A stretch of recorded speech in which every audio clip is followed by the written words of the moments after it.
strawberry cake pops today. Whew, because it is Valentine's Day. And Nathaniel's going to class tomorrow, and we are going to pass these out to his friends. And he's going to his grandma's tomorrow. So we are going to be giving these out as his Valentine's Day treats with his cards, which I haven't posted yet. So I found this one at the store. I've never seen this before. It's Perfectly Moist Strawberry Supreme Cake. So I'm gonna try it with y'all. Hopefully this video isn't like crazy long. Let me know in the comments below if you've ever made cake pops before. It's actually pretty simple, and a lot of people charge crazy amount of money for them when you can just make them at home, just like I'm gonna show you. Okay, so we are going to put in 1 cup of water, 3 large eggs, 1, 2,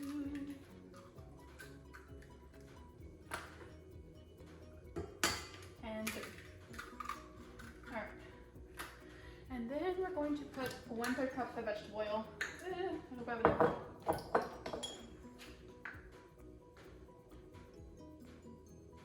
Oh, perfect. Awesome. 1/3 cup of vegetable oil. Alright. Now we're going to let this blend, and then I'll bring you back when we're finished blending.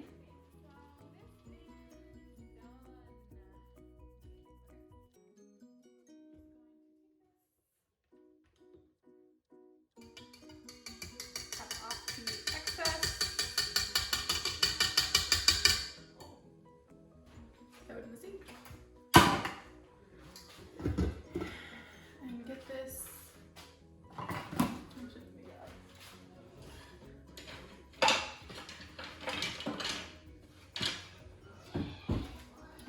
Okay, so I'm going to put it in here, which is pretty much done, just to get it all out. This honestly smells amazing already. I normally get the regular strawberry mix, and it doesn't smell as good as this, so quite surprised. Or maybe it's just my nose, who knows. Either way, let me try to get all this out, and then I will bring it back. Before I put this in the oven, I wanted to show you a trick. Normally, what I do is basically make a lot of noise. I'm just kidding. So I take it and I try to get all the bubbles out. Okay, so I'm going to go ahead and put this in the oven, and it's going to stay in there for approximately 23 minutes. So I will see y'all back in 23 minutes when this is actually done. Okay, so I'm just gonna take this cake, and I already let it cool. I put it in the refrigerator for about 30 minutes, just so that it can cool down and it's easier to get the frosting into this.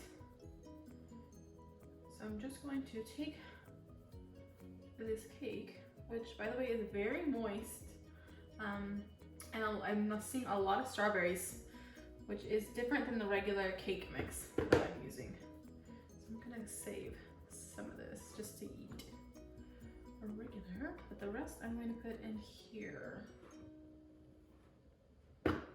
So I took most of it, but I'm gonna keep some of that so that we can eat. Now all this is in the bowl, as you can see, and I'm actually going to be using cream cheese frosting. Again, I was gonna make it myself, but I figured let's just do it the easy route. That way it's a super simple, super easy to do, and if you're doing last minute like me, this is gonna be the fastest thing to do for Nathaniel's class tomorrow. So I'm going to go ahead and mix this together, crumble it up, and then I will show y'all how much cream cheese I put in.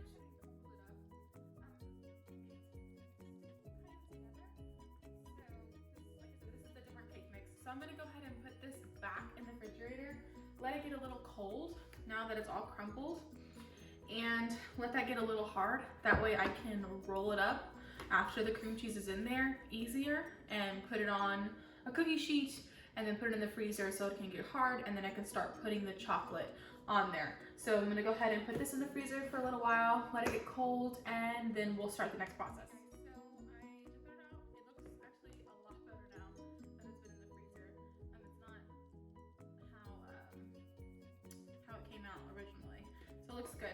So I'm gonna take this cream cheese frosting. I'm not gonna take that much of the frosting and dump the whole thing in there.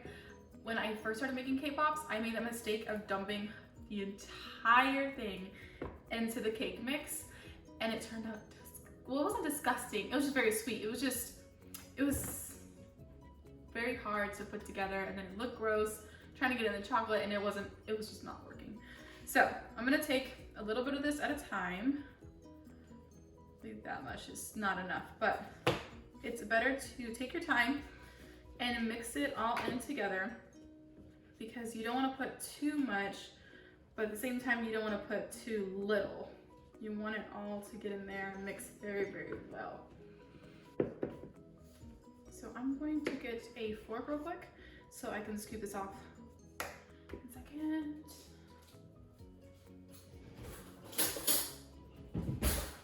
I actually decided to get a knife instead of a fork, because a fork will then just get stuck in the middle and you're just gonna have so much chaos. That. So right now it's 11:46 at night. Daniel is already out, and Nathaniel, he is asleep.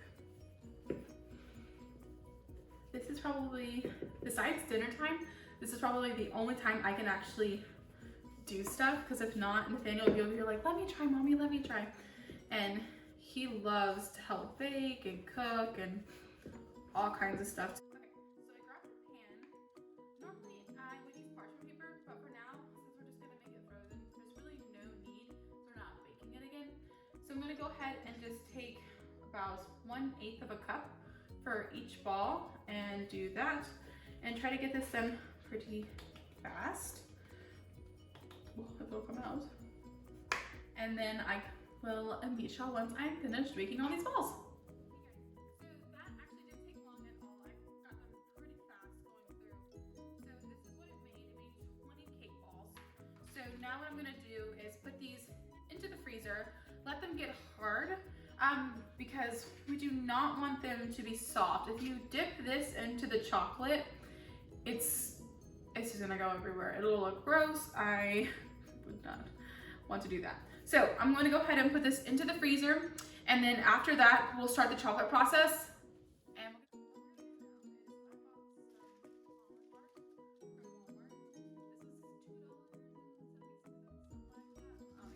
it was really cheap. So I'm just gonna take that, put this in the cup, because I want it to be easily able to get the chocolate there. I don't want to put it in a super tall thing, and I don't want to put it in a super skinny one. I wanted something right about this size, the easier we can get it. So I'm gonna go ahead and melt this chocolate in intervals of 10 seconds. I know that sounds crazy, but I don't want to burn.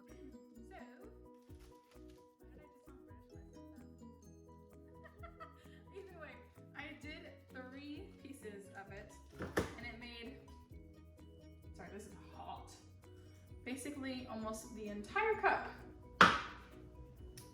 So that was 3 of those. I'm gonna go ahead and take the pink food coloring. It's like, oh, it's a neon pink. I don't want neon pink. Okay, screw that. We're gonna do the red. So I'm going to take the red food coloring and sprinkle in. I did 1 dot first. Let's see how that looks. So what I'm gonna do is take these that I got at Walmart, these little sticks. I think they were $1.75. Everything that I bought was pretty cheap, to be honest. So I'm gonna take these, dip it in a little bit of chocolate, and then stick it right in my cake pop. This will make sure that it stays in place. So I'm gonna go ahead and finish all of this, and then we're gonna throw this back into the freezer so it hardens some more, and then I'll bring it back out and we'll dip it in the chocolate.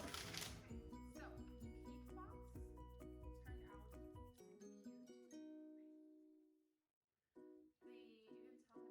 the candy melts are super hard. It's not candy melts, it's still Either way, so I am actually going to take out this little thing that's a cupcake holder at a time, because then it will stop getting hard, and you need them to be hard in order to do this. So I'm going to stick them in here for now.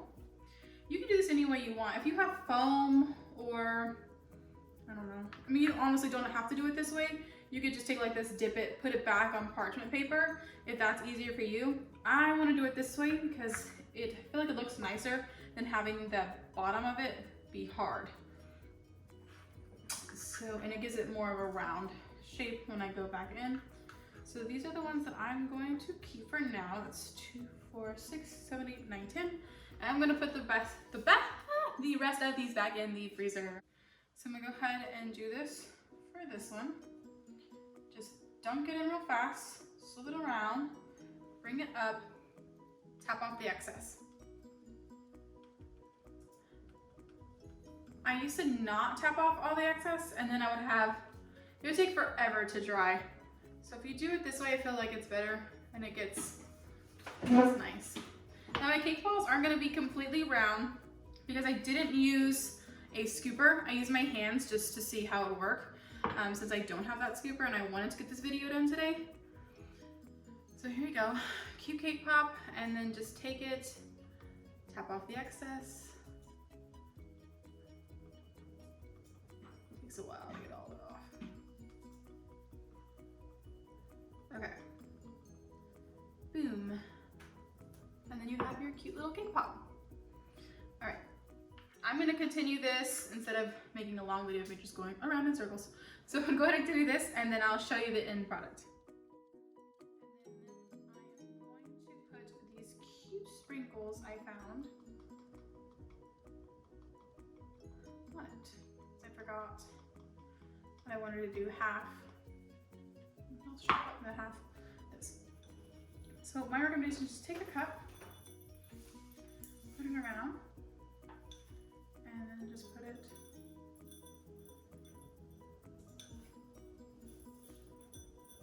you have to do it pretty fast because the chocolate hardens pretty fast as well.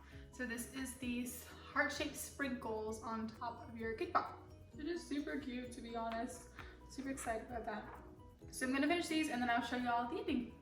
We are finally finished with the first section. Okay, so these are the cake pops that I made with the sprinkles. Super cute, I'm obsessed. My favorite one is actually this one. I think it's so adorable. Super excited for everybody to see them tomorrow. So I made these, which are different shades of pink. I think it's so adorable. So what I'm going to do is now take a different cup. This one is done with some almond bark, and I'm going to melt some white chocolate and then just put it in a Ziploc bag and sprinkle it over everywhere. And then we'll be completely done. Okay, so let me get this stuff started and then I will show you how to do this.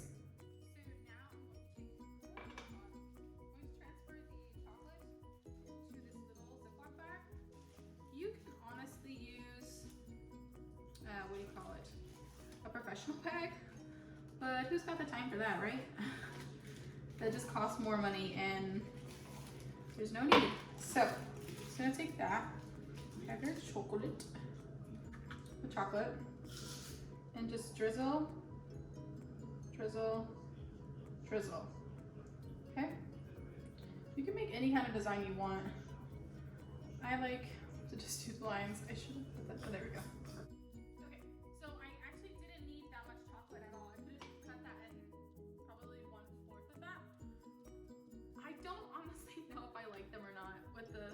Chocolate, but let me know in the comments below. So I'm finally finished. I have the sprinkle ones and the one with the chocolate glaze on top. Let me know in the comments below which one that you like the most.